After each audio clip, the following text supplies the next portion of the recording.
여러분 안녕하세요. 토픽 중급 단어 명사편 6번째 시간 가져보도록 하겠습니다. 자, 오늘 배워볼 단어 우리 같이 읽어보고 시작할게요. 첫 번째 단어는 경고예요. 같이 읽어봐요. 경고, 경고. 두 번째 단어 같이 읽어볼게요. 두 번째 단어는 음운 변화가 있으니까 발음 잘 들어보세요. 경력, 경력. 자, 세 번째 단어 경비예요. 같이 읽어볼게요. 경비, 경비. 자, 네 번째 단어 경영, 경영. 다섯 번째 단어 경우, 경우. 여섯 번째 경제, 경제. 자, 일곱 번째 단어는 경제 뒤에 이제 형용사의 뉘앙스를 주는 적이라는 단어가 붙어 있어요. 같이 읽어볼게요. 경제적, 경제적. 자, 8번 단어는 경험이에요. 같이 읽어봐요. 경험, 경험. 자, 아홉 번째 단어 계약, 계약. 마지막 단어는 계층이에요. 계층, 계층. 자, 그러면은 첫 번째 단어부터 설명 한번 해볼게요. 잘 들어보세요. 자, 우선은 경고라는 단어 뜻 한번 보도록 하세요. warning 그리고 칭가오의 의미가 있어요. 자, 그런데 이 경고라는 단어 우선은 여러분 동사형부터 기억을 해주세요. 경고하다 그리고 경고하다만큼 많이 쓰이는 동사 형태가 경고를 주다예요. 여러분 기억해주세요. 한번 읽어볼까요? 경고를 주다 그리고 경고를 받다까지. 자, 여러분 경고라는 단어 여러분 생각하실 때 뭐 생각하시면 되냐면요. 축구할 때 여러분 옐로 카드 꺼내죠. 옐로 카드 생각하시면은 경고라는 단어가 딱 맞을 거예요. 옐로 카드 의미가 뭐죠? 지금 당장 어떤 벌을 주지는 않을 건데 한 번 더 하면은 그 다음에는 얄짤없어. 그 다음에는 벌 줄 거야. 이게 바로 경고예요, 여러분. 자, 그래가지고서 여러분들이 이제 경고라는 단어를 떠올리실 때 뭐를 생각하시면 된다? 옐로 카드 떠오르시면 돼요. 오케이. 자, 그러면은 우리 한번 주다 그리고 받다 이 두 가지 동사에서 우리 아까 상상했던 이미지를 좀 더 확장해 볼게요. 자, 여러분 축구를 하는데 제가 태클을 딱 했어요. 그랬더니만 상대방이 넘어졌어요. 그런데 심판이 보기에는 이거는 잘못은 잘못인데 그렇게 큰 잘못은 아니에요. 그러면은 심판은 옐로 카드를 꺼내서 저한테 주겠죠. 경고를 주다예요. 됐나요? 아직 레드 카드를 받은 건 아니어가지고 퇴장하진 않아요.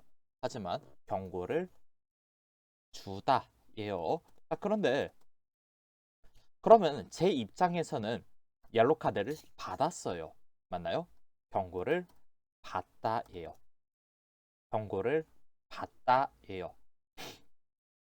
자, 그리고 우리 아까 봤던 경고를 주다 표현이랑 같은 표현이 경고하다까지 같이 기억해 주시면 돼요.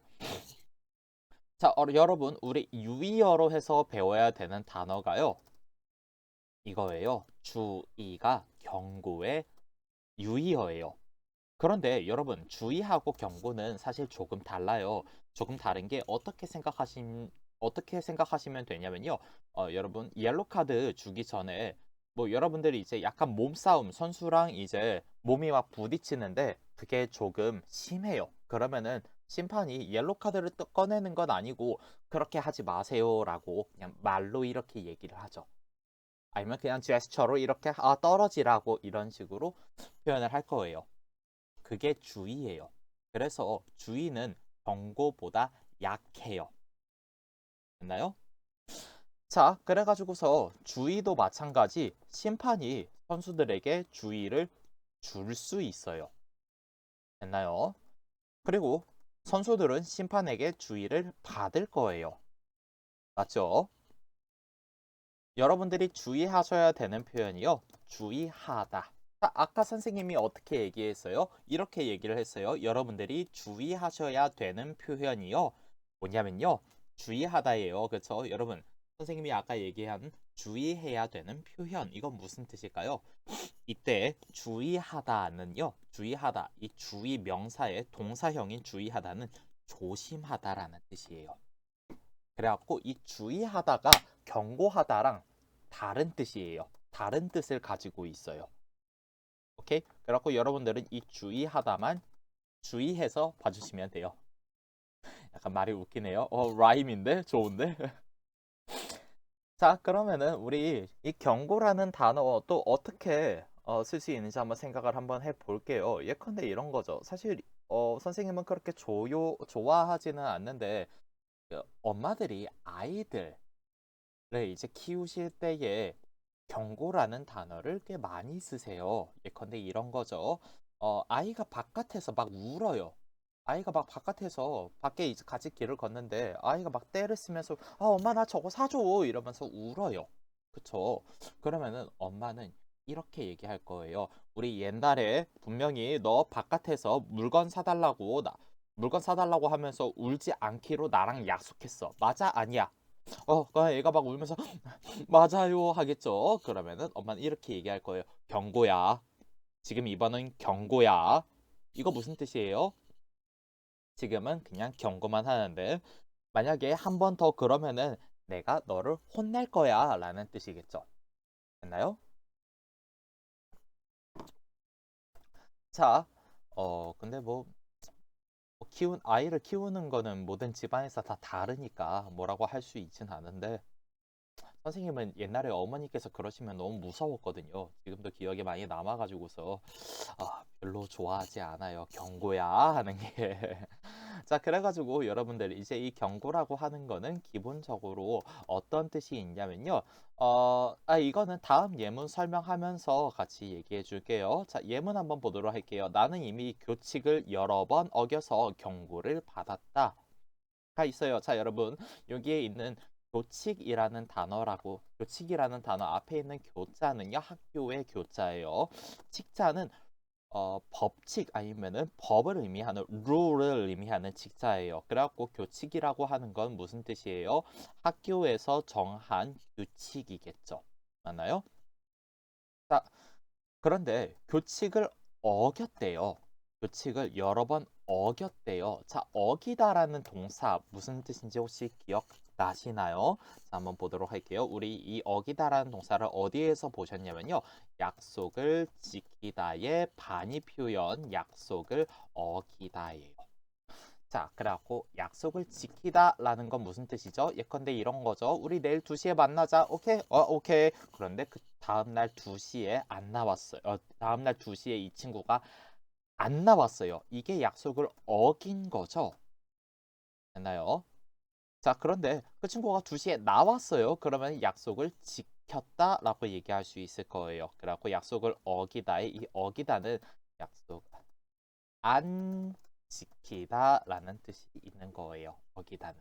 됐나요? 그래갖고 규칙을 어겨서 경고를 받았대요. 됐나요? 그러면 여러분 우리 경고를 받거나 경고를 주는 상황은 언제겠어요? 이런 규칙 같은 룰을 안 지켰을 때 경고를 받거나 경고를 줄 수 있는 거예요. 됐나요? 자, 그러면은 우리 다음 것도 한번 보도록 할게요. 다음 문장은 아무나 들어가면 안 된다는 경고를 무시하고 들어갔다. 자, 여러분 이 문장 무슨 뜻인 것 같아요? 여러분들 예컨대 어디 뭐 음식점 같은 데 가시거나 아니면 백화점 같은 데 가시면은 이런 문들이 있을 거예요. 문 위에 이렇게 써져 있어요. Staff only라고. 이거는 나는 고객이기 때문에 들어가면 안 돼요. 그쵸? 근데 안 된다는 경고 이 위에 적혀 이제 staff only라고 이렇게 딱 적혀 놓으면은 이건 무슨 뜻이에요? 스태프만 들어가세요. 다른 사람은 들어오지 마세요. 이거는 우리의 룰입니다. 이건 우리의 규칙입니다. 라고 얘기하는 거예요. 근데 그 경고를 무시하고 들어갔대요. 안 되겠죠? 자, 그러면은 우리 2번으로 바로 넘어갈게요. 2번은 이제 경력이라는 단어가 나와 있네요. 자, 여러분 경력이라는 단어는 정확히 우리 영어 표현에서 볼 수 있다시피 work experience라고 나와 있잖아요. 일이랑 연관되어 있는 경험들이에요. 일이랑 연관되어 있는 경험들이에요. 자, 여러분 일이랑 연관되어 있는 경험들 어디에 쓸까요? 보통 여러분들 레주메 위에다가 이 일 관련돼 있는 경험을 쓰게 될 거예요. experience를 쓰게 될 거예요. 그쵸? 예컨대 선생님은 옛날에 뭐 중국에서 3년 동안 뭐 한국어 강사 일을 했어요 라고 얘기를 해요. 그러면은 선생님이 이 이야기, 이 경력을 어디 위에다가 레주메 위에다가 쓸 거예요. 뭐 만약에 뭐 한국어 학원이 있는데 거기에서 새로 강사를 뽑는데요. 그러면은 3년 동안 한국어 학원에서 일했었다 라고 하는 건 선생님의 경력이 되겠죠. 됐나요? 자, 그런데 여러분, 그냥 여러분들이 이렇게 얘기를 하는 거예요. 저는요, 저는 뭐 어렸을 때 발레 배워왔어요. 아니면은, 저 한국 가가지고 한 1년 살아봤어요. 1년 동안 여행했어요. 이렇게 얘기를 해요. 그런데 보통 이런 이야기들을 여러분들이 이력서, 레주메 위에다가 쓸 수 있나요? 없죠. 그런 이야기들은 어떻게 부를 거냐면은 경험이라고 부를 거예요. 경험이라고 부를 거예요. 됐나요? 자, 그래가지고 우리 관련되어 있는 표현들 한번 보도록 할게요. 우선은 경력을 쌓다라는 표현을 쓰게 될 거예요. 자, 경력을 쌓다라는 표현에 이 쌓다는 무슨 뜻이에요? 원래 쌓다는 무슨 뜻이죠, 여러분? 쌓다 무슨 뜻일 것 같아요? 자, 여러분 쌓다는 뭐 생각하시면 되냐면요. 샌드위치 한번 생각을 해볼게요. 샌드위치 제일 위에 뭐가 있어요? 빵을 깔죠. 제일 먼저 빵을 두고 그 위에 또 뭐나요? 햄. 그 다음에 계란도 깔 거고 그 다음에 상추도 깔 거고 그 다음에 토마토도 깔고 그 다음에 다시 빵도 깔고 그쵸? 자, 여러분 다시 들어봐요. 빵을 깔고 그 위에 햄을 쌓고 그 위에 계란을 쌓고 그 위에 상추를 쌓고 그 위에 토마토 쌓고 그 위에 마지막으로 다시 빵을 쌓아요. 자, 쌓다예요. 됐나요? 자, 여러분 그러면은 우리 경력이라고 하는 거 한번 생각을 해볼게요. 어, 선생님이 제일 처음에 해봤던 일, 그러니까 이제 강사 관련된 일은 선생님 대학교 2학년 때부터 해서 이제 뭐 고등학생들한테 수능 국어를 가리키는 일을 했어요. 자, 그런데 그 일을 한 3년, 4년 정도 한 것 같아요. 그 다음에 선생님이 이제 다른 학원에 가가지고 또 국어 이제 수능 이제 국어를 또 가르쳤어요. 그러면은 선생님이 이전에 4년 정도 일을 했던 그 경력 위에 다른 경력이 쌓인 거죠. 됐나요? 그 다음에 또 다른 외국어로 넘어가가지고 한국어를 가르치기 시작했어요. 그러면 한국어를 가르친 경력이 또 쌓인 거예요. 됐나요? 자, 그래갖고 이때에는 경력을 쌓다라고 얘기를 해요. 점점 높아지는 거예요. 높으면 높을수록 좋겠죠. 아, 그 다음 경력이 있다, 경력이 없다 같은 표현은 이제 우리 다음 예문 한번 보면서 설명해 줄게요. 자, 대부분의 회사들이 경력 사원만 뽑으려고 해서 경력이 없는 사람들은 취직하기가 힘들다라는 이 문장부터 보도록 할게요, 여러분. 여러분들 여기 문장에는 정확히 경력이 두 번 있어요. 첫 번째 경력 어디? 여기 있네요. 경력 사원. 그쵸? 자, 여러분 사원이라고 하면 무슨 뜻이에요? 이거 worker라는 뜻이겠죠? 그 회사에서 일하는 사람을 얘기할 거예요. 근데 이 경력 사원이라는 단어가 무슨 뜻이냐면 경력이 있는 사원이에요. 경력이 있는 사원이라고 얘기를 하면 무슨 뜻이겠어요? 경력이 있어요. 베테랑이라는 뜻이겠죠. 자, 그래가지고 대부분의 회사들, 한국 회사들도 그래요. 뭐 대부분의 회사들이 그럴 것 같아요. 경력이 있는 사원을 뽑으려고 해요. 왜? 그러면은 가르칠 필요가 없으니까 이미 그 일을 할 줄 아는 사람들이잖아요. 그래가지고 경력이 없는 사람들은 취직하기가 힘들어요. 일을 구하기가 정말 힘들어요. 한국도 마찬가지예요. 신입사원은 힘들죠. 자, 다음 기사는 10년 무사고 운전 경력을 가지고 있었다라는 이 표현 한번 보도록 할게요. 자, 우선은 이 기사라는 표현, 이거 드라이버라는 뜻이겠어. 뭐 버스 기사, 택시 기사 이런 식으로 쓸 거예요. 기사님이라고 여러분들은 호칭을 해주세요. 부르실 때 그 기사님은 10년 무사고, 자 여기 있는 무자 이거 뭐죠? 우죠, 없다라는 뜻이에요. 그래갖고 사고가 없었어요. 무려 10년 동안 사고를 안 냈대요. 엄청 운전을 잘하시는 기사님이시죠? 무사고 운전 경력을 가지고 있었다. 문제 없죠? 자, 경력 설명을 끝을 냈고요. 자, 경력하고 이제 연관되어 있는 유의어들도 봐줘야 돼요. 우선은 경험이라는 단어가 있는데, 여러분 이 경험이라는 단어는 아까 설명을 했어요. 여러분들이 해본 것들. 예컨대 이런 거죠. 저 김치 먹어봤어요. 김치를 먹어본 경험이 있어요겠죠. 자, 그런데 김치를 먹어봤대요. 근데 김치 먹어본 게 여러분들 일이랑 무슨 상관이 있어요? 없죠. 이거는 경험이에요. 경력은 아니에요. 오케이. 자, 그래가지고 경험이 있고요. 그 다음에 이력이라는 단어가 있는데요. 여러분 이 이력이라는 단어는 그냥 여러분들 단어 하나만 기억하고서 딱히 기억하실 필요가 없어요. 이력서라는 단어만 기억을 해주세요. 이력서 단어 뭐였죠? 아까 얘기했던 레주메였죠? 여러분들이 이제 회사에 들어가고 싶으실 때에 쓰는 뭐지? 이거 영어 나 배웠었는데 레주메 말고 다른 거 있었는데 여튼 그런 페이퍼예요, 여러분. 그래서 이 이력서라고 하는 거는 이 앞에 있는 이자가 이전에 옛날에 그 이자예요. 그리고 이 력자는 경력의 력자. 그래갖고 이전에 경력이 쓰여 있는 서는 책 아니면 paper이란 뜻이에요. 됐나요? 이력서를 회사에 제출을 해야 되겠죠. 자, 그러면은 우리 경험까지 봤으니까 그냥 바로 경험 단어로 가서 볼까요? 경험이랑 경력 어떻게 쓰이는 게 다른지 한번 가서 볼게요. 경험 어디 있냐? 경험이 어디 있냐? 8번에 있다. 자, 8번 한번 보도록 할게요. 그래갖고 경험은 뭐라고 쓰였어요? experience라고 되어 있죠. 그쵸? 경력이랑 다른 뜻이에요. 자, 그러면은 경험 관련된 표현들도 한번 같이 보도록 할게요. 우선은 경험이라는 단어는 위에 풍부하다라는 형용사 쓸 수 있어요. 여러분 경험이 풍부하다. 이때 경험이 풍부하다. 이거 무슨 뜻이죠? 경험이 많다라는 뜻이겠죠. 됐나요? 자, 그리고 우리 아까 배웠던 그 쌓다라는 표현 여기에도 쓸 수 있어요. 경험을 쌓다라고 얘기할 수 있어요. 쌓다 아까 설명했는데 잊어버린 건 아니겠죠? 전 여러분들을 믿어요.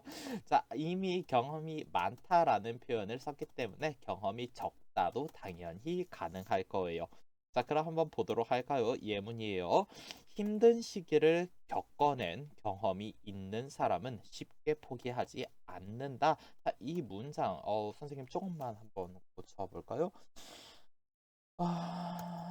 힘든 시기를 겪어본 경험이 있는 사람이라고 할까요? 이게 나오려나? 자, 그래가지고서 이미 힘든 시기를 한번 터프 타임을 겪어본 거예요. 이미 고난의 시간을 이미 经过了한 거예요. 겪어본 경험이 있대요. 요네 좀 찡이엔데 런이래요. 이미 그런 경험이 있는 사람은 그런 사람들 여러분들 혹시 주변에서 만나본 적 없나요? 엄청 내가 봐도 이 사람은 굉장히 힘든 뭐 갑자기 주변에 뭐 누가 돌아가시거나 아니면은 막 취업을 하려 그러는데 1년 동안 취업이 계속 안 돼. 근데 그거를 다 겪어내고 결국엔 취업을 했어요. 뭐 이런 사람들. 그런 사람들 정말 독하거든요. 한국말로 얘기하면 그냥 독하다고 얘기를 해요. 끈기가 가능하다, 의지가 강하다는 거예요. 그런 사람들은 쉽게 포기하지 않더라고요. 자, 그러면은 다음 예문도 한번 보도록 할게요. 도희, 선생님 친구예요. 미안해요. 또 팔아먹어서. 도희는 사회 경험이 풍부해서 이게 나와 있네요. 경험이 풍부하대요. 그쵸? 근데 무슨 경험이에요? 사회 경험이에요. 이 도희라는 친구는 뭐 20살 때 바로 이제 사회로 나가가지고 일을 시작한 거예요. 그래갖고 경험이 풍부해서 어디에서도 잘 손해를 보지 않아요. 자, 여러분 여기 손해를 보다라는 표현 여러분들 기억을 해 주셔야 되는 표현인데요. 자, 손해를 보다라는 표현은 이런 거죠. 자, 예컨대 우리 오늘 계속 가격 가지고 얘기를 하게 될 것 같은데, 네, 아무래도 이 경자 같은 아니다. 자, 우선 손해를 보다라고 하는 거는 예컨대 이런 거예요. 여러분, 원래 500원짜리 물건이 있어요. 근데 여러분들이 이 물건이 원래 500원인지를 몰라. 그래가지고서 이 물건을 다른 사람들이 700원에 파는데 700원에 산 거예요. 이 물건을. 그러면은 이때에는 여러분들이 손해를 봤다라고 얘기를 해요. 됐나요? 이때는 여러분들이 손해를 봤다라고 얘기를 해요. 됐나요?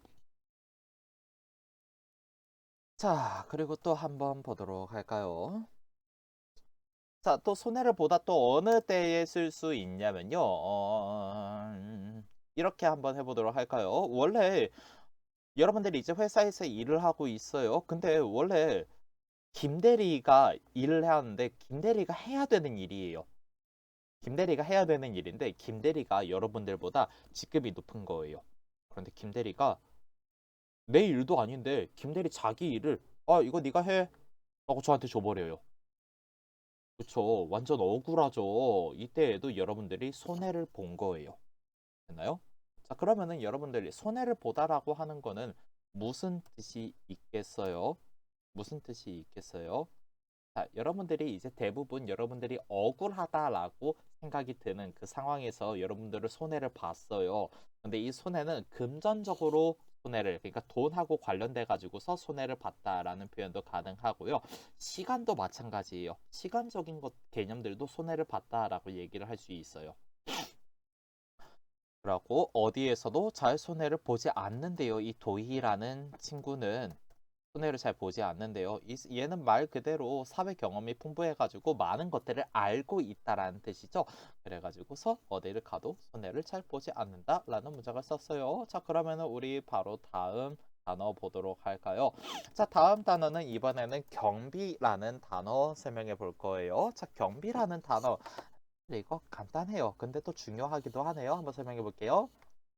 자, 그러면은 이번에 경비 계속해가지고 설명해 보도록 할게요. 자, 여러분 우선은 이 경비라는 단어의 뒤에 있는 비자부터 보셔야 돼요. 이 비자 어디에서 본 적이 있지 않으세요? 없으실 수도 있고 있을 수도 있겠다. 자, 여러분 우선은 비자 관련된 힌트 몇 개만 드리도록 할게요. 자, 한번 보도록 할까? 여러분 혹시 이런 단어 들어보셨죠? 식비. 식비 이거 무슨 뜻이에요? 자, 앞에 있는 식 무슨 뜻이죠? 그 먹다 식사하다의 그 식사예요. 뒤에 있는 비자는 돈이라는 뜻이에요. 비용이라고도 얘기를 할 거예요. 여기 유의어에 비용 써놨어요. 비용이라고 하는 게 무슨 뜻이다? 돈이랑 연관되어 있는 표현이다 라고 생각을 해주시면 될 것 같아요. 자, 그래서 이 식비라는 건 무슨 뜻이냐면은 먹을 때 쓰는 돈, 비자는 쓰는 돈이라고 생각해 주시면 돼요. 자, 다음 또 뭐가 있을까요? 교통비 이런 것도 가능하겠죠. 자, 여러분 교통비 이거는 그럼 무슨 뜻인 것 같아요? 여러분 교통수단 뭐가 있어요? 버스, 지하철, 뭐 비행기 이런 것들 다 교통이죠. 그래갖고 여러분들이 평소 생활을 하면서 아니면 어디 여행을 가거나 할 때 버스나 지하철이나 비행기나 배나 이런 것들을 탈 때 쓴 비용, 이 교통비가 되는 거예요. 자, 그리고 또 하나 있어요. 생활비라고 얘기를 할 거예요. 생활비 이거는 이제 여러분들 평소 생활을 할 때 쓰는 비용일 거예요. 여러분들은 생활비에 보통 뭐를 포함을 시키시나요? 뭐 선생님은 이제 뭐냐 밥값 같은 것도 보통 다 생활비로 포함을 시키는 것 같아요. 생활의 일부이고 선생님은 사실 식비에 돈을 그렇게 많이 안 써가지고 아니면은 뭐 이제 휴대폰 비용 다 매달 나가니까 이런 것들도 다 생활비가 되겠죠. 자, 그러면은 이제 경비가 뭔지 한번 보도록 할까요? 여러분, 자, 이 경자 같은 경우에는 어디에 나오는 경자냐면요. 여기 밑에 나와 있는 이 경영이라고 4번 단어 경영 나와 있는데 여기에도 이 경자가 나와 있네요. 한번 보도록 할까요? 이 경자를 써요. 같은 한자를 쓰죠. 그래갖고 이 경비라고 하는 경우에는 사실은 이렇게 설명을 하면 안 되는데 이 경영이라는 단어가 무슨 뜻이냐면은 회사 아니면 어떤 단체를 매니지먼트, 매니지 하는 때그 경영하다라는 동사를 써요. 그러면은 회사나 어떤 단체를 매니지 할 때 쓰이는 비용이라고 생각하시면 되겠죠.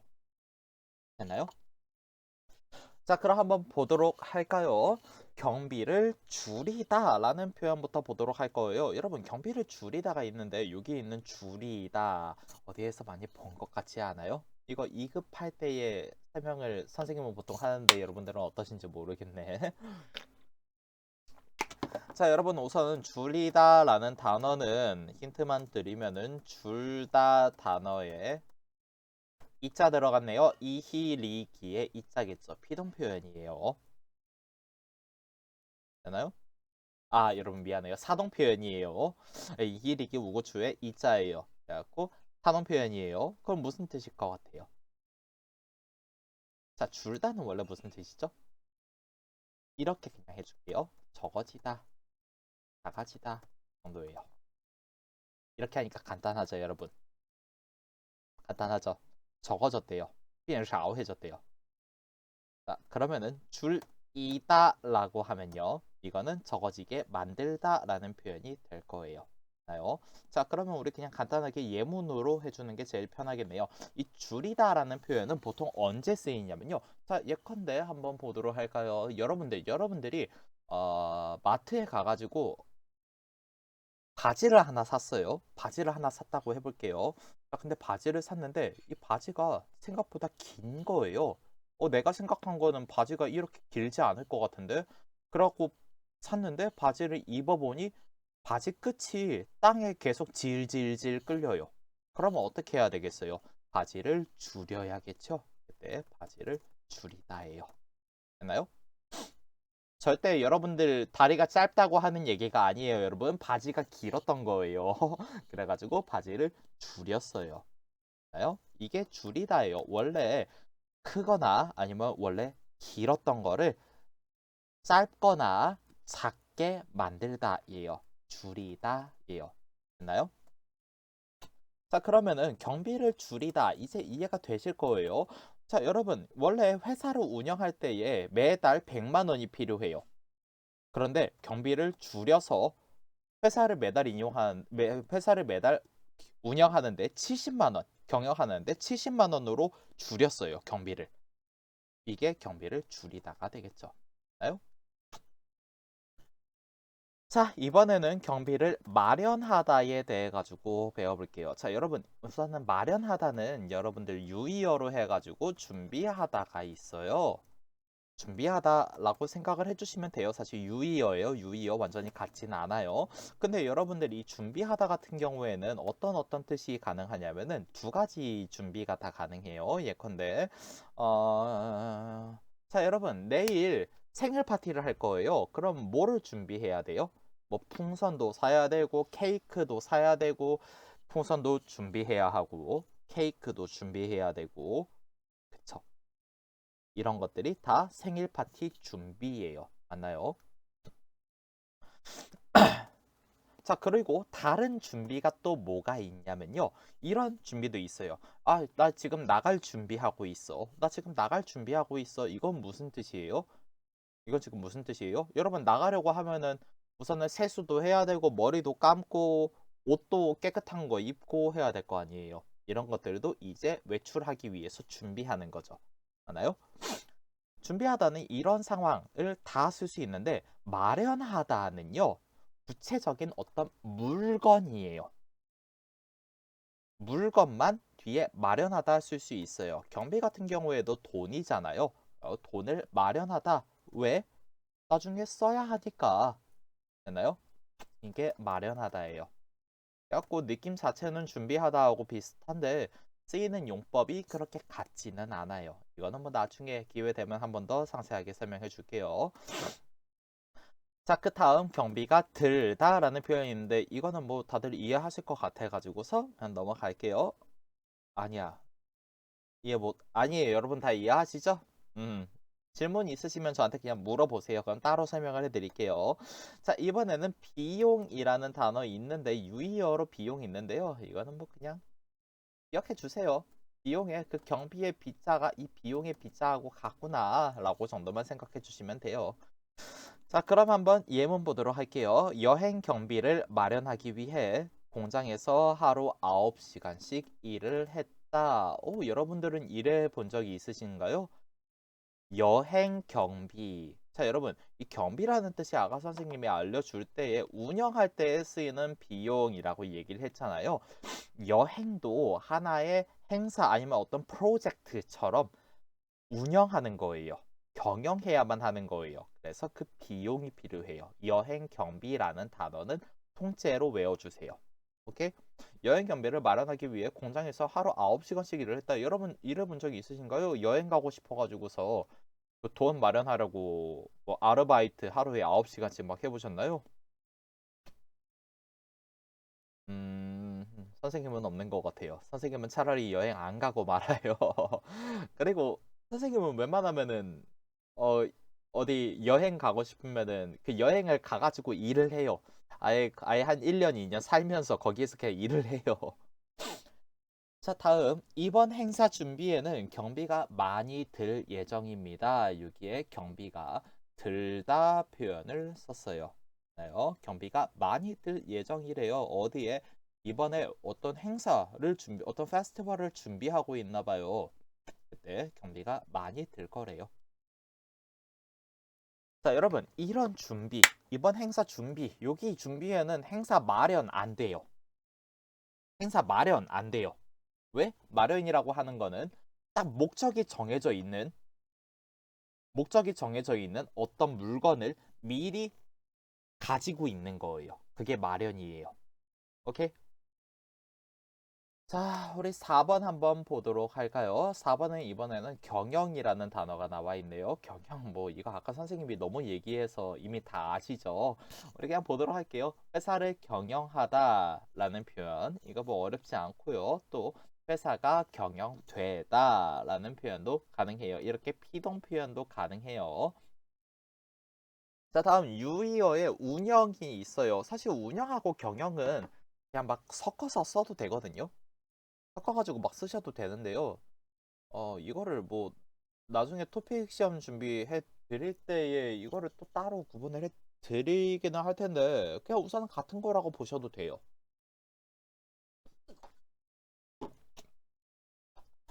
그리고 여러분들이 운영이라는 단어를 보실 일이 그렇게 많지는 않으실 거예요. 만약에 이제 시험에 운영이 나왔다라고 하면 아, 경영이라는 뜻이구나라고 생각하시고 그냥 넘어가시면은 문제 다 풀려요. 아무 의미 없어요. 자, 그럼 한번 보도록 할게요. 예문. 회사 경영에 필요한 경비가 늘어남에 따라 경영이 어려워졌다. 여기 우리 배웠던 단어 경비하고 경영 두 개 다 해가지고 같이 연습해 보자고 넣어놨어요. 자, 우선은 회사 경영에 필요한 경비라고 썼어요. 그쵸? 어렵지 않을 거예요. 그런데 이 경비가 늘어났대요, 여러분. 경비가 늘어나다. 이거 아까 배웠던 어느 표현하고 비슷해요. 경비를 줄이다의 반이 표현하고 비슷하죠. 경비를 줄이다, 경비를 늘리다 예요. 됐나요? 경비가 늘어남에 따라 경영이 어려워졌다. 이거 원래 회사 운영에 회사 경영하는데 필요한 돈이 50만 원인데 갑자기 100만 원이 됐대요. 그러면은 회사를 경영하기가 어려워질 거예요. 맞나요? 자, 5번 단어 한번 보도록 할게요. 5번 단어 이제 경우라는 단어가 있는데요. 여러분 경우라는 단어는 두 가지로 봐주셔야 돼요. 우선은 상황의 의미가 있고요. 두 번째는 도리라는 단어하고 도리라는 단어의 뜻도 가능해요. 자, 우선은 보도록 할게요. 예문부터 보도록 할게요. 경우는. 자, 우선은 이 경우라는 단어 상황이라는 단어하고 같은 뜻이 있어요.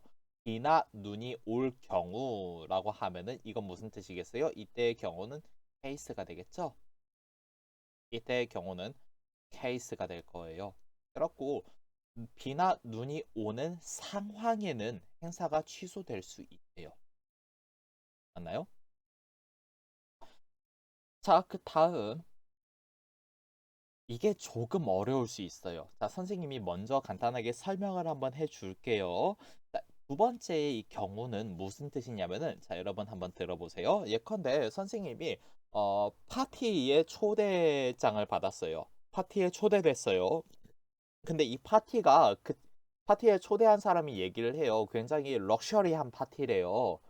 그래갖고 사람들이 이제 다들 정장 같은 거 입고 막 웃을 때에도 호호호호 하면서 입 가리면서 웃고 이런 파티래요.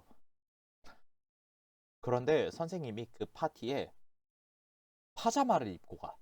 잠옷을 입고 가. 그럼 되겠어, 안 되겠어요? 안 되겠죠. 자, 여러분 한번 들어보세요. 자, 그러면은 방금 선생님이 파자마를 입고 갔대요. 그런 럭셔리한 파티에. 그러면은 이 파티는 그 파티 장소에 그 파티라는 상황에 맞아요? 맞지 않아요? 맞지 않죠. 이때에 어떻게 얘기하냐면은 그 옷차림, 그 파자마는 경우에 맞지 않다라고 얘기하면 되는 거예요. 됐나요? 우리 예시를 하나 더 들어볼까요? 예컨대 이런 오케이 선생님 친구가 결혼을 한대요. 결혼식을 하고 있는데 엄청 즐거운 자리잖아요. 사람들이 막 다 같이 축하해 이러고 있는데 선생님 혼자 막 옆에서 펑펑 울고 있어. 계속 울어. 자, 이런 행동도 경우에 맞지 않는 행동이에요. 됐나요? 경우에 맞지 않는 행동이에요. 오케이? 그 장소에 아니면 그 상황에 맞지 않는 행동이죠. 이해됐나요? 이때 경우에 맞다 아니면 경우에 맞지 않는다 쓸 수 있어요. 이해되셨나요? 자, 경우의 쓰임법 우선은 두 가지 지금도 설명을 했어요. 자, 아까 두 가지로 설명을 한다라고 했는데 왜냐면은 이 경우가 있다 그리고 경우가 없다 표현은 아까 선생님이 얘기했던 그 두 번째 뜻하고 비슷해요. 이때의 도리 이거를 도리가 있다, 도리가 없다 이렇게 딱 치환을 시켜주면 바꿔주면 뜻이 거의 같거든요. 한번 보도록 할게요. 이게 경우에 맞지 않는 행동이라고 했는데 경우가 없는 행동이라고 할게요. 그는 종종 경우가 없는 행동을 한다라고 얘기를 할게요. 자, 이 경우가 없는 행동이 사실 아까 선생님이 얘기했던 친구 결혼식 가가지고서 펑펑 우는 행동이에요, 여러분. 자, 근데 이때 이 경우가 없는 행동이라고 하는 것도 사실 상황이랑 같아요. 그는 종종 상황에 맞지 않는 행동이거든요. 그런데 상황에 맞는 행동을 하는 것을 도리 있는 행동이라고 얘기해요. 상황에 맞게 행동하는 거를 도리 있는 행동이라고 얘기해요. 됐나요? 그렇기 때문에 도리가 없는 행동이 경우가 없는 행동인 거예요. 오케이? 이해됐나요? 뜻 다 기억해 주시면 될 것 같아요. 자, 다음 것도 한번 보도록 할게요. 이번에 6번은 경제라는 단어 있네요. 경제는 여러분들 다 아시잖아. 이건 너무 쉽잖아. 그치? 그러니까 우리 그냥 관련 표현들부터 한번 보도록 할게요. 경제가 좋다. 그리고 경제가 나쁘다. 이거는 관련 표현들 다 설명 좀 해야 되겠군요. 여러분, 경제가 좋다. 이거 그대로 해석하면 엄청 웃기다. 이거 그대로 해석하면은 엄청 웃겨요. 번역하면은 꽤 웃길 거예요. 이코노미 굿 이상하죠. 이코노미 is good 이상하죠. 이게 무슨 뜻이냐면은 원래는 경제 상태 아니면은 경제 상황이 좋다예요. 상황이가 좋다라는 뜻이에요. 됐나요? 이것도 마찬가지 나쁘다도 경제적 상황이 아니면 경제적 상태가 나쁘다라는 뜻이래요. 이렇게 해석하면 괜찮을 것 같아요. 자, 그 다음 경제를 살리다라는 표현도 많이 써요. 이 경제를 살리다라는 표현은 사실 한국 사람들이 대부분 다 안 믿어요. 대부분 엄청 원하지만은 믿지 않아요. 이 경제를 살리다라는 표현을 가장 많이 쓰는 사람이 누가 있을까요? 정치가들이겠죠. 자, 우리 그러면 예문부터 한번 보도록 할게요. 자, 많은 대통령 후보들이 국가 경제를 살리겠다는 공약을 했지만 잘 지켜지지 않았다. 라는 이 표현 한번 보도록 할게요. 자, 대통령 후보들, 이거 뭐겠어요? 대통령 후보들. 대통령이 되려고 하는 사람들이에요. 기호 1번. 우리 한국도 얼마 전에 이제 대통령 선거를 했었죠. 그때 이제 두 후보들이 치열하게 경쟁을 했어요. 이 대통령 후보들이 다 얘기를 해요. 아, 내가 국가 경제를 한번 살려볼게요. 라고 얘기를 해요. 자, 그래서 경제를 살리다 라고 할 때 이 살리다는 원래 무슨 뜻이에요, 여러분? 살리다는 무슨 뜻이에요? 여러분, 살리다 표현은 바니어로 치면 죽이다가 될 거예요. 킬의 의미의 그 죽이다가 될 거예요. 근데 살리네요. 그 말은 무슨 뜻이겠어요? 이 표현은 애초에 경제가 안 좋아요. 경제 상황이 안 좋아요. 이거를 경제가 죽었다라고 생각을 하는 거예요. 그래가지고서 이미 죽은 경제를 다시 살린다라고 얘기를 해요. 됐나요? 아, 그렇고 많은 후보들, 대통령이 되려고 하는 사람들이 candidate겠죠. 이 후보라고 하면은 candidate이 될 거예요. 국가 경제를 살리겠다고 공약을 했지만 잘 지켜지지 않았대요. 자, 여러분 여기에 있는 공약이라고 하는 거는 공적인 약속이라고 생각을 해주세요. 자, 공적인이라고 얘기를 하면 이거 무슨 뜻이었죠? official이 되겠죠? 맞나요? 약속은 다들 알 거예요. 그래갖고 공약이에요. 뭐 대통령 이제 캔디데이트들 그런 말 많이 하잖아요. 제가 대통령 되면은 뭣도 해드리고 뭣도 해드리고 뭣도 해드리겠습니다라고 얘기를 해요. 근데 대부분은 잘 지켜지지 않죠. 뭐, 뭐 이거 선생님 욕하는 거 아니에요, 누구? 그냥 그렇다고요. 뭐 신고하지 마세요. 자, 7번 보기 전에 이거 안 봤다. 한번 보도록 할게요.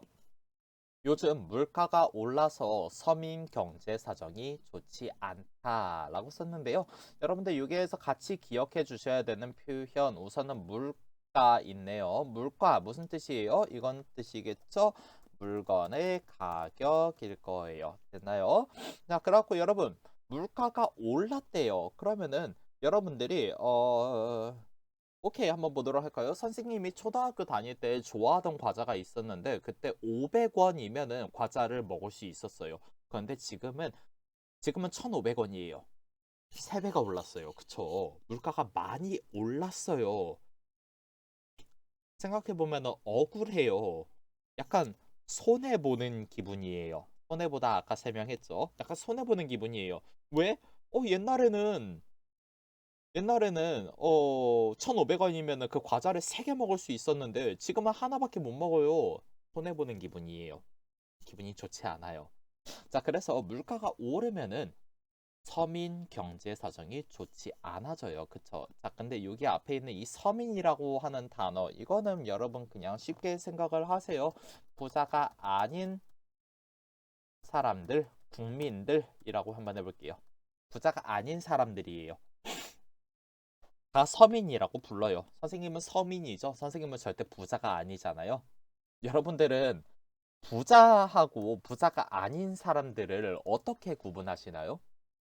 이거 얼마 전에 재밌는 일이 있었는데 한번 들어보실래요?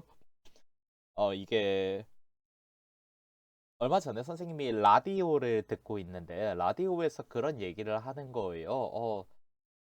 내가 어른이 됐다라고 느끼는 순간이 언제냐라고. 근데 어떤 사람이 이렇게 얘기를 하는 거예요. 그 회전 초밥집 여러분 스시 그 일본 사람들 그 회 먹는 거요.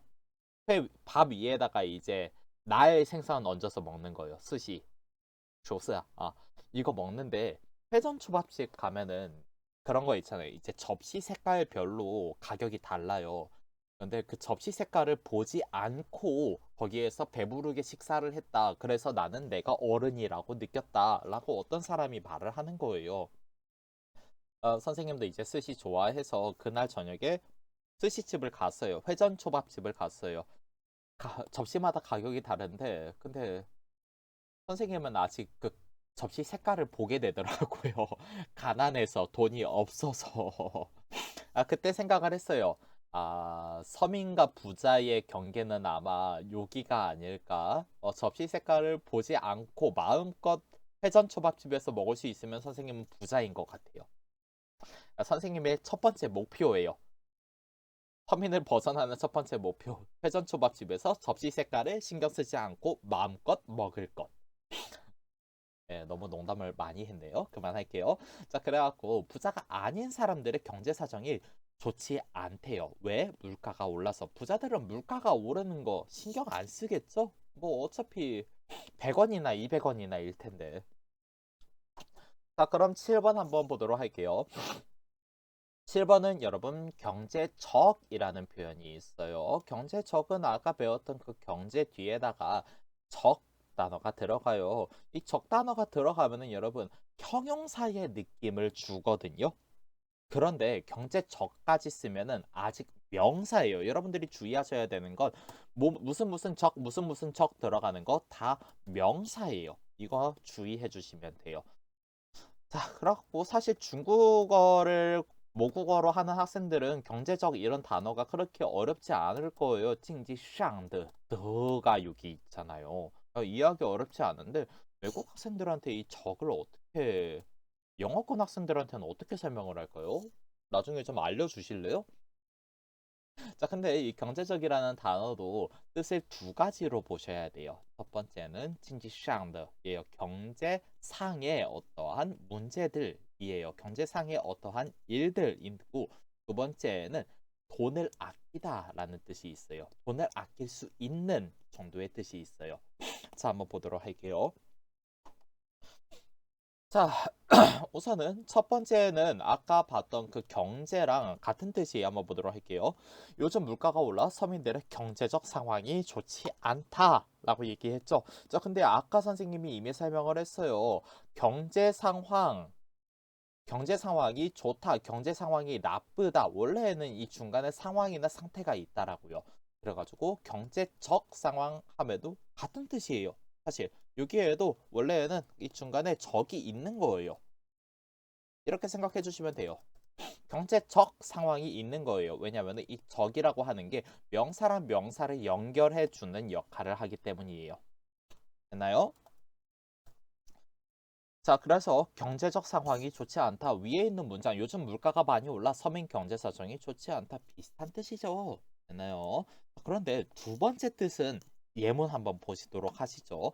경제적인 소비를 위해 물건을 공동으로 구매하는 방식의 소비 형태가 늘고 있다.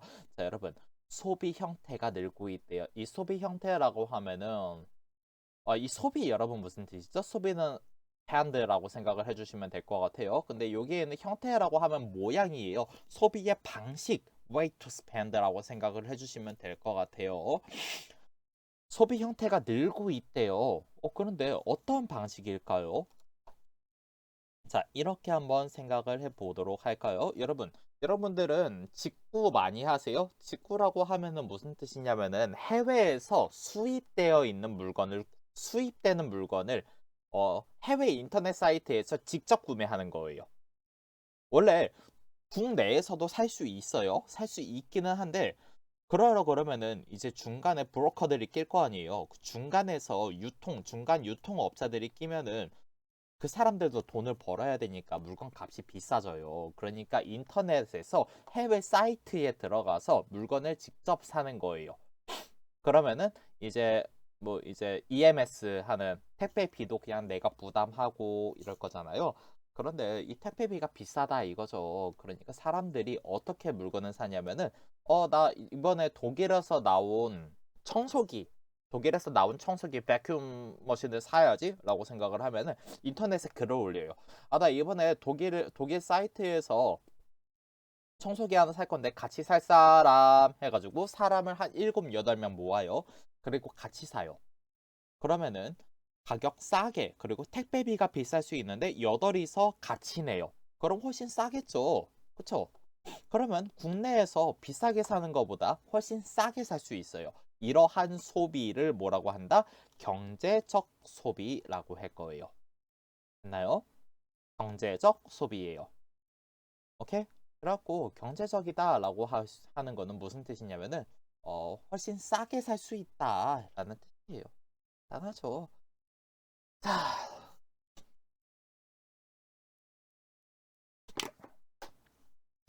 그러면은 경제적 단어도 두 가지로 나눠서 같이 봤고요. 8번 한번 보도록 할게요. 이번에는 경험이라는 단어를 보도록 할 거예요. 경험은 이미 봤네요. 할 필요 없겠다.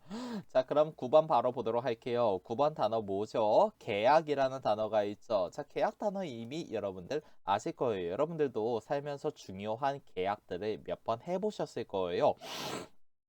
선생님은 언제 계약을 해봤을까요? 오케이. 선생님이 이제 20대 때 집을 나와서 혼자 살 때, 그때 원룸 계약을 해야 되잖아요. 그러니까 집을 계약을 해야 돼요. 그쵸? 그때에 선생님은 계약을 처음 해본 것 같아요. 아까 선생님이 계약 어떻게 얘기했죠? 계약을 하다라는 동사를 썼죠? 자, 그런데 계약을 하다 이외에 계약도 여러분 한번 보도록 할게요. 뒤에 약자가 들어가 있네요. 이 약자는 무슨 뜻일까요? 약속의 약이에요. 그쵸? 근데 약속 혼자 해요? 아니죠. 약속할 때 여러분들은 어떻게 해요? 상대방 손하고 상대방 손가락하고 내 손가락하고 이렇게 연결하죠. 이게 약속이라는 뜻이죠. 자, 그러면은 이렇게 손가락하고 손가락 얇은 것 두 개를 묶어요. 이때 뭐라고 했죠? 맺다라고 얘기를 할 수 있었죠? 그래서 계약을 맺다 표현도 가능했네요. 그리고 마지막 계약서라고 하면은 우리가 contract 할 때 아니면은合同할 때 쓰는 그 paper를 계약서라고 할 거예요. 자, 그러면은 한국에서 이제 계약 얘기를 할 때에는 크게 두 가지를 생각을 해주시면 될 것 같아요. 우선은 첫 번째는 회사하고 회사의 계약이 있을 거예요. 맞나요? 자, 그러면은 우리 두 번째 예문부터 보도록 할게요. 그 기업과의 계약, 그 기업과의 계약이에요. 和那个企业的合同的意思呗. 그 기업과의 계약을 자, 뒤에 있는 영어 설명을 해야 되는데 영어를 못 하겠네요. 어떻게 해야지? 그 기업, 그 회사와 계약을 할 거예요. 내가 지금 이런 물건이 필요하니까 너희가 매달 나한테 그거를 줘. 그러면 내가 얼마씩 줄게. 라고 하는 게 일종의 계약이겠죠. 자, 그런데 우선 우리 한번 들어볼게요. 그 기업과의 계약을 성사시키기 위해서 최선을 다했어요. 자, 선생님이 세일즈퍼슨이에요. 어떤 회사의 세일즈퍼슨이에요. 세일즈맨이라고 생각해 볼게요. 그러면은 다른 기업 가가지고서 우리 물건 사주세요 라고 얘기를 해야겠죠. 그쵸? 우리 회사 제품 너무 좋아요. 우리 물건 사주세요. 그래가지고 그 회사가 알았어요. 그러면은 매달 몇 개씩 우리 회사에 보내주세요. 그럼 우리가 얼마씩 드릴게요. 아싸, 계약을 성사시켰어요. 자, 그래가지고 계약을 성사시키다라는 표현을 선생님 여기다 안 썼네요. 미안해요. 이렇게 쓸 거거든요. 성사시키다는 accomplish의 의미가 있어요. 오케이? 성사시키다는 accomplish의 의미가 있어요. 됐나요? 그래갖고 기업과의 계약을 성사시키기 위해서 선생님이 뭘 했어요? 막 맨날 그쪽 회사 가가지고서 저희 물건 좀 팔아주세요 라고 부탁도 하고 부장님 너무 잘생기셨다 이렇게 아첨도 하고 최선을 다했어요. 됐나요? 이 문장 이해되셨을 것 같은데 자, 그러면은 우리 다른 예문 하나 보도록 할게요. 다른 하나 이제 계약을 여러분들이 보실 때가 여러분들이 이제 땅, 땅 아니면은 빌딩을 사거나 아니면은 여러분들 부자 빌딩 사실 수 있으시면은 선생님은 가가지고 기사 해줄 수 있는데 농담이고요. 자, 전세 계약 아니면은 월세 계약 이런 단어가 나올 거예요. 이런 단어가 나올 건데요. 여러분들 전세, 월세 이런 단어들을 들어보셨을까요? 월세는 여러분들 다 아실 거예요. 이거는 이제 월세라고 하는 거는 내가 이 방을 한 달 살면은 한 달에 얼마씩 줘요. 이게 월세 계약이에요. 근데 이 전세 계약이 한국에밖에 없는 굉장히 독특한 계약 문화 중에 하나거든요. 이 전세라고 하는 게. 전세라고 하는 거를 어떻게 설명을 할까요? 오케이, 이렇게 한번 생각을 해볼게요. 예컨대 선생님이 만약에 집 주인이에요. 집 주인이에요. 근데 어떤 사람이 이렇게 얘기를 하는 거예요. 내가 너한테 5천을 줄게. 5천을 줄게. 그러면은 내가 너한테 5천 원 줄 테니까 내가 여기 1년 살 수 있게 해줘. 자, 그런데 여러분, 그때 이 5천이요. 집 주인인 제가 쓸 수 있는 돈이 아니에요. 이런 거예요. 그때 이 5천은 mortgage라고 생각을 해주시면 돼요. 그래갖고 저는 집 주인이고 5천 방을 이제 그 사람이 쓸 수 있게 해줘요. 그런데 이 5천은 내가 못 써요. 이 사람이 1년 계약 기간 끝났어. 나 이제 나갈게. 이 사람이 이제 1년 뒤에 방을 나갈 때 선생님은 그 5천을 돌려줘야 돼요. 이게 전세 계약이에요. 이상하죠? 그러면은 방 주인 손해 아니야? 라고 생각을 할 거예요. 그쵸? 그런데 옛날에는 한국에 이제 금리, 금리가 높았어요. 그러니까 은행 이자율이 높았어요. 이자율이. 이 이자 어떻게 얘기하더라? 인터레스팅이었던가? 예컨대 여러분들이 이제 은행에다가 돈을 5천만 원 저금을 해 놓으면은 은행이 이제 여러분들한테 이자를 줄 거예요. 그 다음 달에 뭐 5,200원 이런 식으로 막 100원, 200원씩 줄 거예요. 그쵸? 이런 이자가 높았어요. 한국이 옛날에. 그래갖고 5천만 원을 받고 그거를 은행에다가만 넣어놔도 이게 돈이 됐던 거예요. 그때 돈을 벌 수 있었던 거예요. 근데 지금은 한국에 이제 금리가 너무 떨어져서 이 전세라는 방식이 점점 사라지고 있어요. 선생님은 전세를 한 번도 들어가 본 적이 없어요. 왜냐면은 이 전세할 때에 기본적으로 이제 큰 돈을 내요. 네, 선생님은 큰 돈이 있어 본 적이 없어서 슬프다. 자, 그래서 전세 계약을 2년 연장했다. 자, 이거는 여러분들 진짜 찾아보세요. 연장하다. 그냥 설명해 줄게요, 여러분. 예.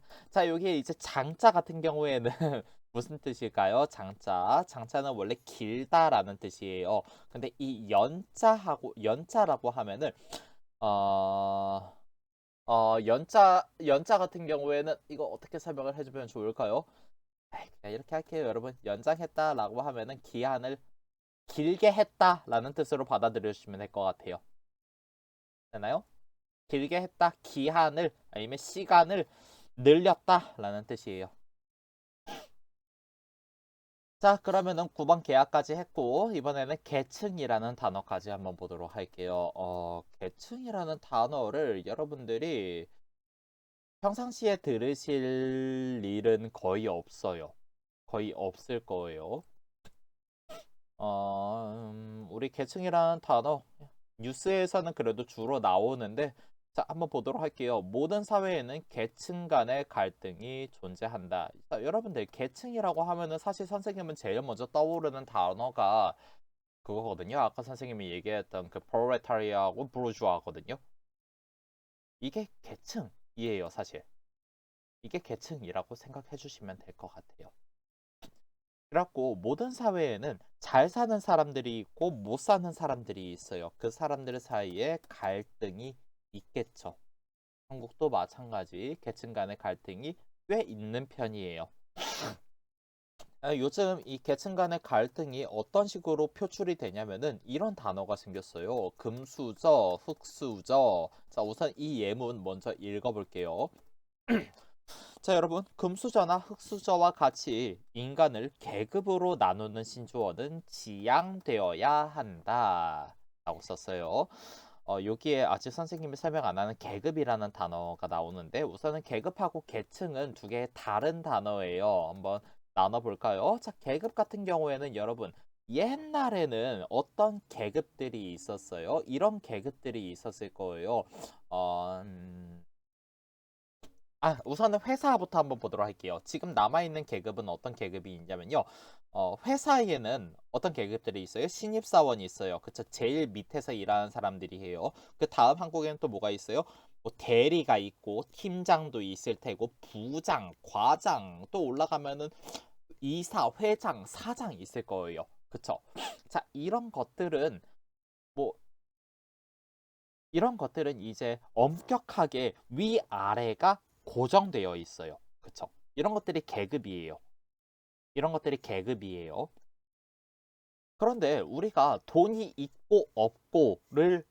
돈이 있고 없고를 따라 가지고서 이 사람이 나보다 낮은 사람, 이 사람이 나보다 높은 사람 이렇게 가르지는 않아요. 그건 계층이에요. 됐나요? 자, 그런데 요즘 한국에 있는 계급 좀만 더 설명합시다. 그래갖고 옛날에 한국도 계급 사회였어요. 아랫사람 슬레이브가 있었고 그 슬레이브의 마스터가 있었죠. 그때는 계급 사회라고 해주면 돼요. 오케이? 하지만 현대 사회에서 아직 계급이 남아 있는 곳이 어디 있지? 아, 인도는 남아 있다고 하더라고요. 인도가 아니었던가? 여튼 남아 있는 국가가 몇 개 있다고 하긴 하더라고요. 어딘지는 잘 모르겠어요. 요즘 한국에서 유행하는 단어가 지금 유행하는 건 아니고 이미 옛날에 유행했던 건데요. 금수저, 흙수저예요. 여러분, 금수저가 무슨 뜻인 것 같아요? 수저가 이 스푼이거든요. 근데 금으로 만들어진 스푼이래요. 다음, 흙수저예요. 이 흙은 무슨 뜻이었죠? 소일이죠. 그 소일이에요. 맞아요. 더러운 거, 그라운드에 있는 거. 수저래요. 자, 금수저하고 흙수저가 무슨 뜻이냐면은 이런 뜻이에요. 금수저는 내가 태어났을 때, 내가 태어났을 때, 처음 밥을 먹을 때 내가 이용했던 게 금으로 만들어진 스푼인 거예요. 수저인 거예요. 무슨 뜻이에요? 어머니 아버지가 잘 살아가지고서 내가 태어났을 때부터 나한테 금수저로 밥을 먹여준 거죠. 흙수저는 뭐예요? 어머니 아버지가 못 살아. 못 살아. 그래갖고 태어날 때부터 나는 더러운 수저를 썼어. 라는 뜻이에요. 자, 그러면은 여러분, 원래 계층이라고 하는 이 단어 같은 경우에는 사회 계층에서 이 계층 같은 경우에 복지를 위해 가지고 만들어진 거잖아요. 그런데 이렇게 난 태어날 때부터 못 살았고 죽을 때도 못 살 거야 라고 하면은 엄청 고정되죠.